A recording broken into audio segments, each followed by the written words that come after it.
Os meios da graça no pensamento de John Wesley. Por Eduardo Vasconcelos. A teologia bíblica é rica em referências que enfatizam a experiência humana como algo necessário e que produz benefícios espirituais. Mas há uma tensão que sempre rodeia a vida do crente e a natureza do relacionamento com Deus que resulta da exposição externa de alguma mudança que aconteceu no seu interior. Nos primeiros anos da Igreja, vimos como os israelitas sobrepuseram a circuncisão ao sacrifício de Cristo até o momento que Paulo indagou: recebestes o Espírito pelas obras da lei ou pela pregação da fé? Sois vós tão insensatos que, tendo começado pelo Espírito, acabeis agora pela carne. Os judeus eram naturalmente circuncidados e aparentemente apenas o sinal externo existia. Quando as gerações posteriores apostataram, mas quiseram manter o sinal, Moisés, e, posteriormente, Jeremias exortou-os: circuncidai-vos ao Senhor, e tirai os prepúcios do vosso coração, ó homens de Judá e habitantes de Jerusalém. Lava o teu coração da malícia, ó Jerusalém. É presumível que essa seria a maneira correta de mostrar a graça interior, um coração quebrantado e puro. Paulo trata do mesmo assunto com os coríntios: é manifesto que vós sois a carta de Cristo, ministrada por nós, e escrita, não com tinta, mas com o Espírito do Deus vivo, não em tábuas de pedra, mas nas tábuas de carne do coração. A adoração externa é trabalho perdido, sem um coração devotado a Deus. Quando se refere aos meios da graça, Wesley escreve inicialmente que não se pode supor que esses homens santos e veneráveis pretenderam alguma coisa a mais, a princípio, do que mostrar que aquela religião exterior não valia a pena, sem a religião do coração.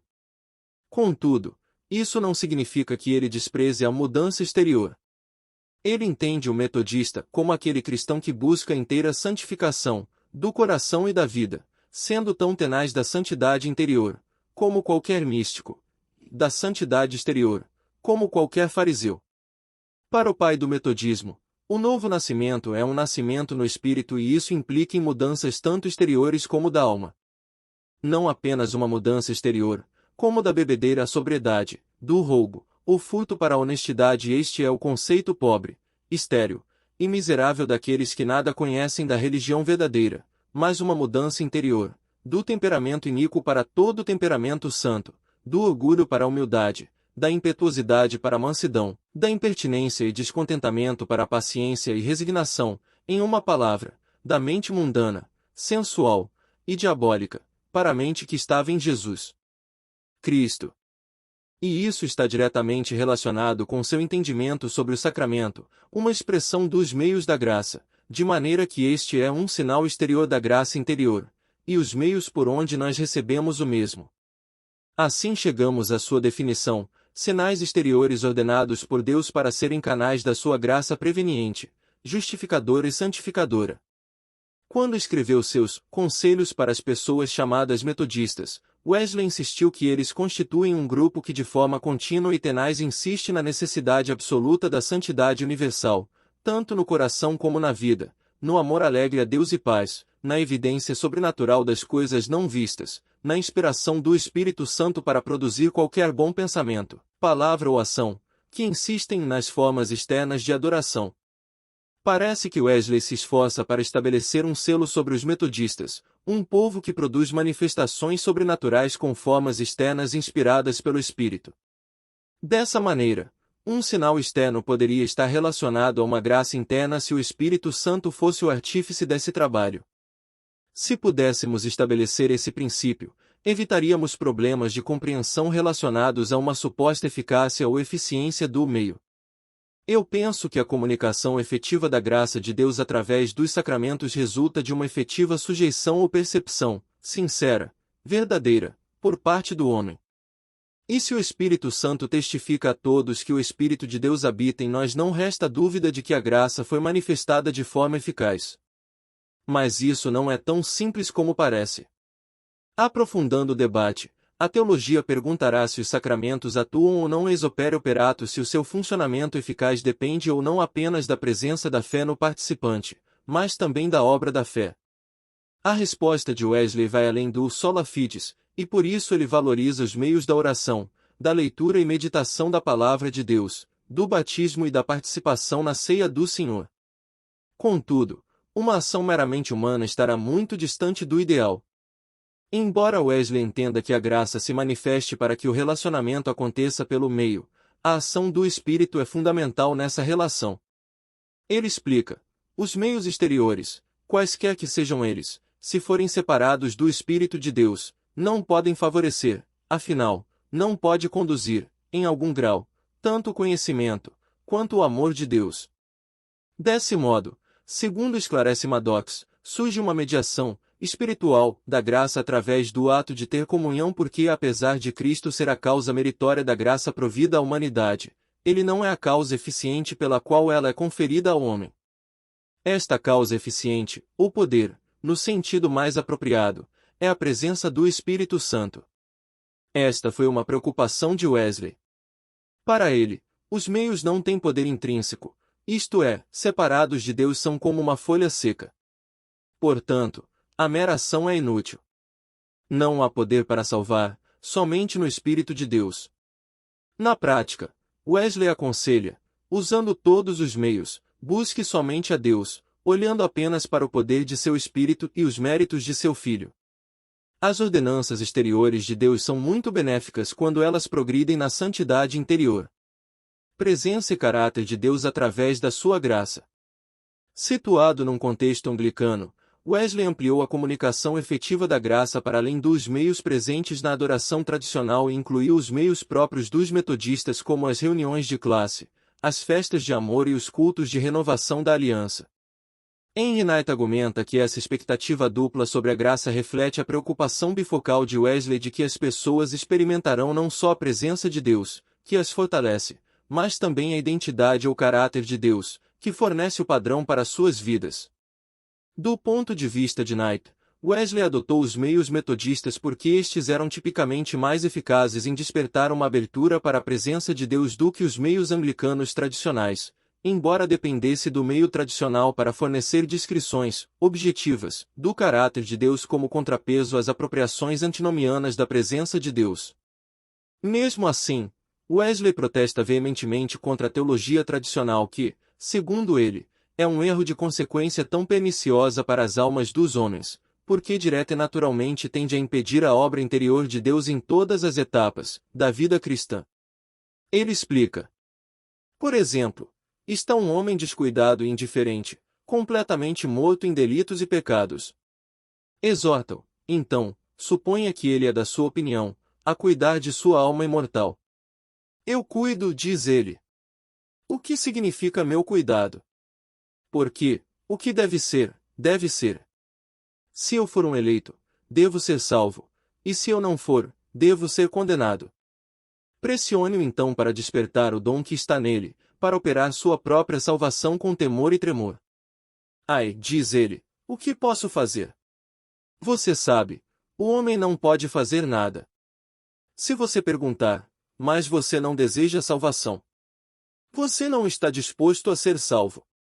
Pode ser que sim, responderá ele, mas Deus me dará essa vontade no dia do seu poder. Em sentido inverso, Wesley exorta o tempo todo à busca da presença do Espírito através da oração e da leitura da palavra. Quem quer receber a graça deve buscá-la pela oração, dizia, apontando a referência onde Jesus ensinou tal coisa, em Mateus 7.7, 8 e Mateus 13.46. Ele insiste que Jesus ensinou a pedir a presença do Espírito em oração. E que estes a que Jesus se referiu, ainda não haviam recebido o Espírito Santo, e ainda assim Nosso Senhor os aconselha a usar este meio e promete-lhes que a oração será eficaz. Wesley também lembra que a oração pode pedir a sabedoria divina e acrescenta, mas peça com fé, do contrário, não pense que você receberá qualquer coisa do Senhor. Sobre a dedicação ao estudo, Wesley cita o texto de João 5.5, 9, você examina as Escrituras. Ele diz aos judeus incrédulos, eles são os que testificam sobre mim.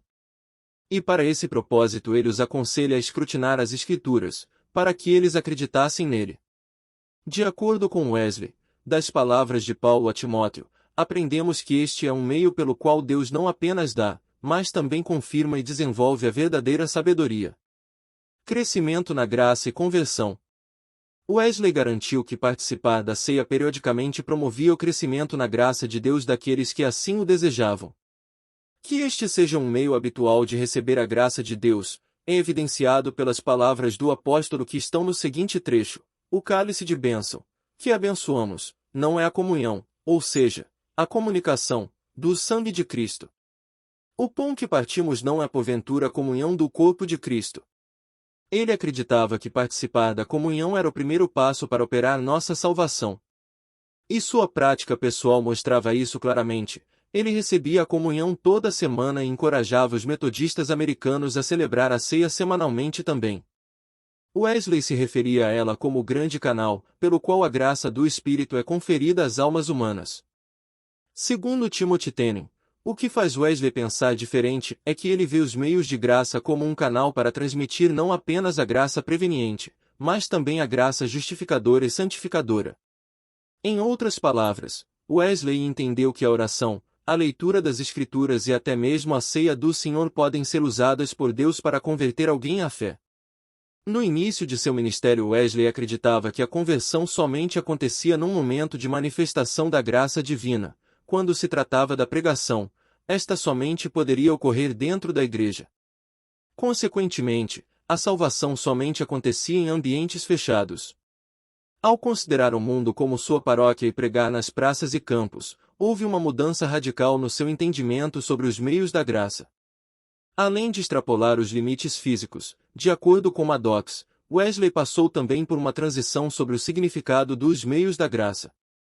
No começo, eles seriam como exercícios destinados a desenvolver uma vida de amor, mais tarde, como forma de conferir maior poder pela graça de Deus, uma manifestação de seu perdão.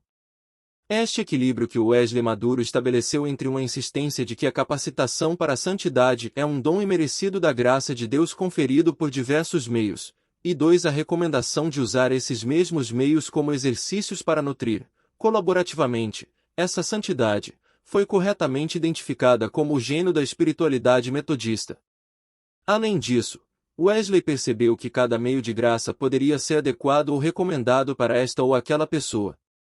Assim, por exemplo, a um desajeitado e pecador, Deus o pega de surpresa, talvez através de um sermão ou de uma conversa que o faz acordar de seu estupor.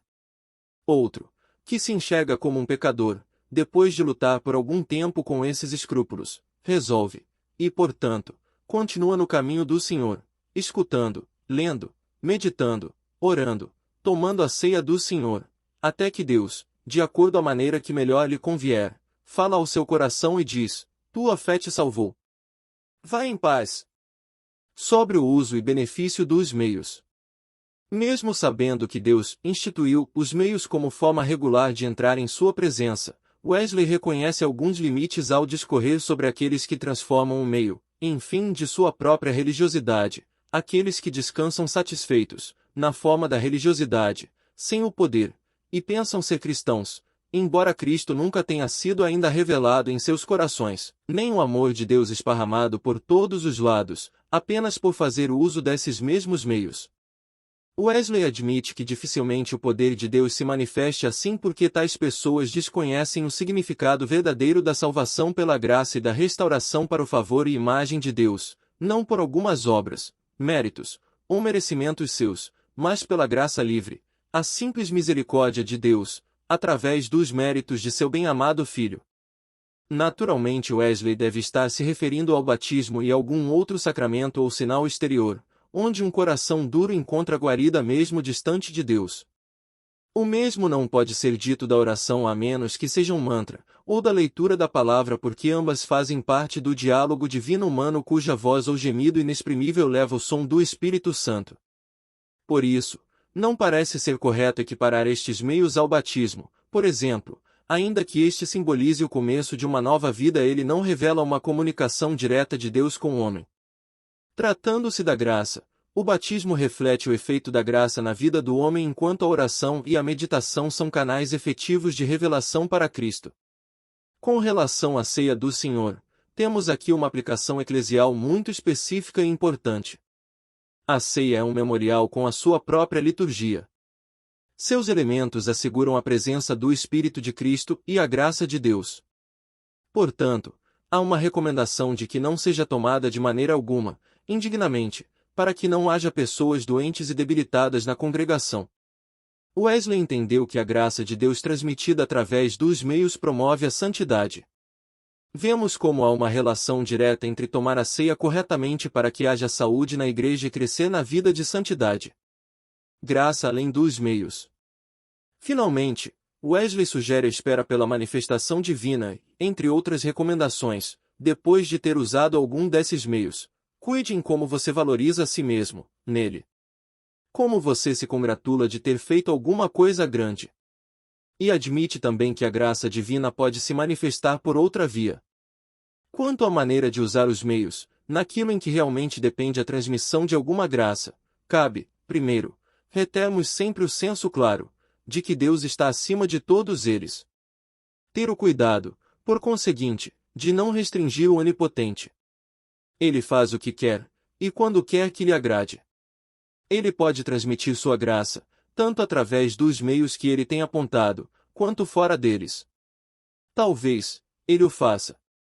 Claro, já dizia o apóstolo, o Senhor é o Espírito, e onde está o Espírito do Senhor, aí há liberdade.